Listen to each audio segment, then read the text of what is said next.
Las mujeres en Edgar Allan Poe. Eros, locura y muerte. Esta semana el canal presentó el audiolibro de Morella, uno de los cuentos más inquietantes de Edgar Allan Poe. Pero este relato no aparece aislado dentro de su obra. Forma parte de una serie de historias donde la figura femenina ocupa un lugar central y donde el amor, lejos de conducir a la serenidad, parece arrastrar a los protagonistas hacia la obsesión, la culpa y finalmente la locura. En varios cuentos de Poe, entre ellos Eleonora, Ligeia, Morella, El retrato oval y Berenice, aparece un mismo fenómeno. El amor se convierte en una fuerza capaz de transformar la razón en demencia.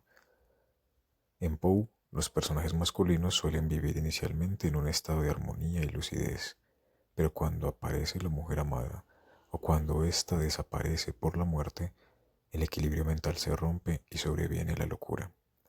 Este motivo literario se vuelve aún más interesante cuando observamos la vida del propio Poe, porque la relación entre amor y muerte no es solo un recurso narrativo, fue también una constante biográfica. Edgar Allan Poe nació en Boston en 1809, hijo de actores teatrales. Su infancia estuvo marcada por la tragedia. Cuando tenía apenas unos años, su madre murió y su padre desapareció, por lo que quedó huérfano muy temprano. Fue acogido entonces por el comerciante John Allan y su esposa Frances Allan en Richmond, Virginia. Aunque el matrimonio lo crió y se ocupó de su educación, nunca lo adoptaron legalmente. Esta situación lo colocó desde niño en una posición emocional ambigua.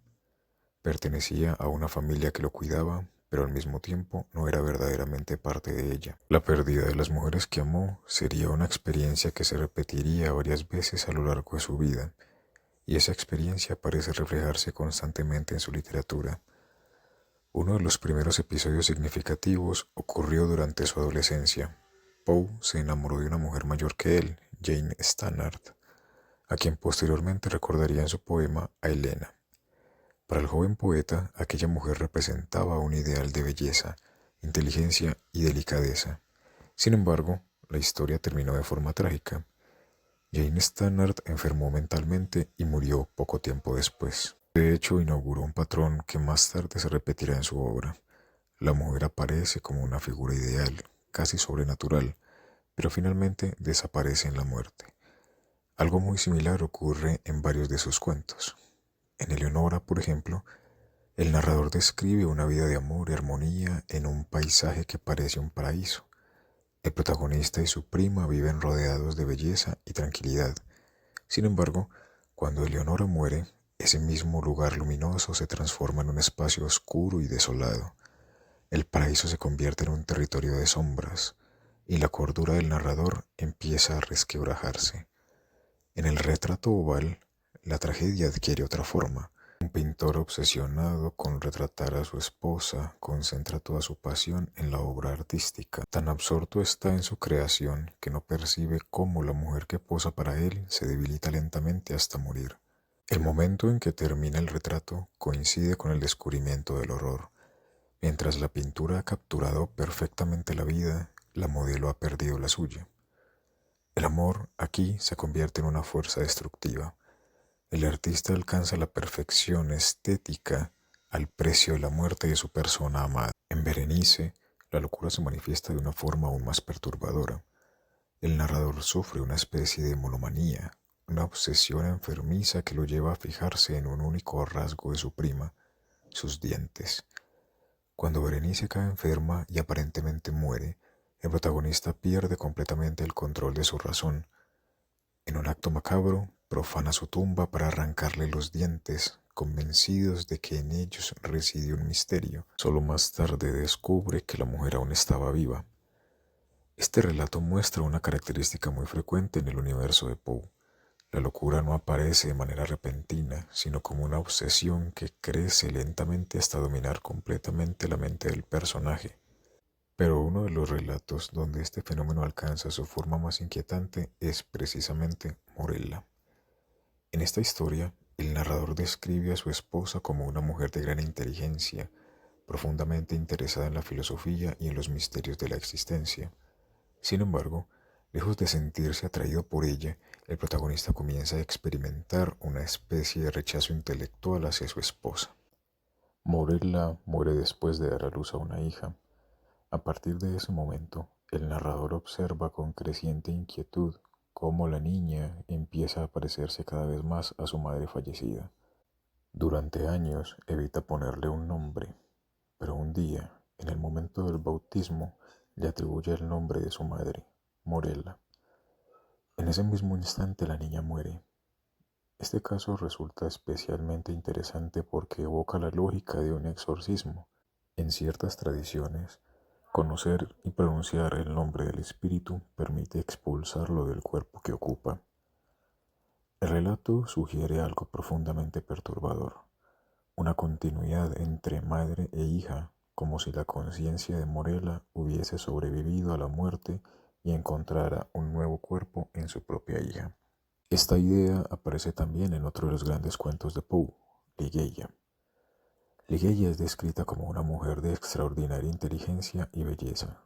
Tras su muerte, el narrador se sumerge en una desesperación, el consumo de opio y una vida decadente. Finalmente se casa con otra mujer, Lady Rowena, pero nunca deja de pensar en Ligeia.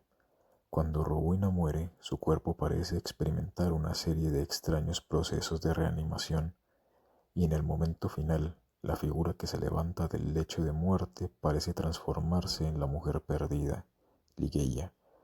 Aquí Poe plantea una idea radical, que la voluntad humana puede desafiar incluso a la muerte. Si observamos todos estos relatos en conjunto, aparece un patrón muy claro. Las mujeres de Poe suelen poseer una belleza extraordinaria y una inteligencia excepcional, pero casi siempre terminan muriendo, y su muerte desencadena la locura del protagonista. Este motivo literario adquiere un sentido aún más profundo cuando recordamos uno de los episodios más trágicos de su vida. La tragedia más conocida ocurrió con su esposa Virginia Clemm, quien además era su prima. Poe se casó con ella cuando tenía apenas 13 años. Su relación duró poco más de una década, hasta que Virginia murió de tuberculosis en 1847. Su muerte devastó profundamente a Poe. Muchos críticos consideran que esta experiencia explica la insistencia con la que aparece en su obra la figura de la mujer muerta que regresa como recuerdo, como espectro o como presencia persistente en la memoria del narrador. Cuando se observa la relación entre su vida y su obra, resulta difícil pensar que se trate de una simple coincidencia. Los cuentos de Poe no solo hablan de fantasmas, entierros prematuros o fenómenos sobrenaturales. En el fondo hablan del duelo, de la pérdida y de la obsesión humana por aquello que ya no puede recuperarse. Por eso, en los relatos de Poe, el amor rara vez conduce a la felicidad, con frecuencia conduce a algo mucho más trágico, la imposibilidad de aceptar la muerte de la persona amada. En ese sentido, los cuentos de Poe no son únicamente historias de terror, son también meditaciones sobre la memoria, la culpa y el deseo de que el amor sobreviva incluso a la muerte.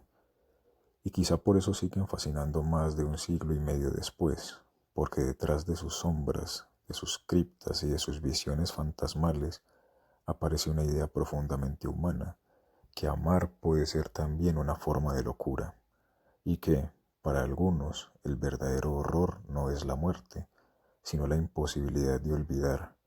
Quizá por eso la obra de Poe sigue inquietándonos hoy. Y ahora una pregunta queda abierta. ¿Qué es más inquietante, la muerte de quien amamos o la imposibilidad de olvidarlo?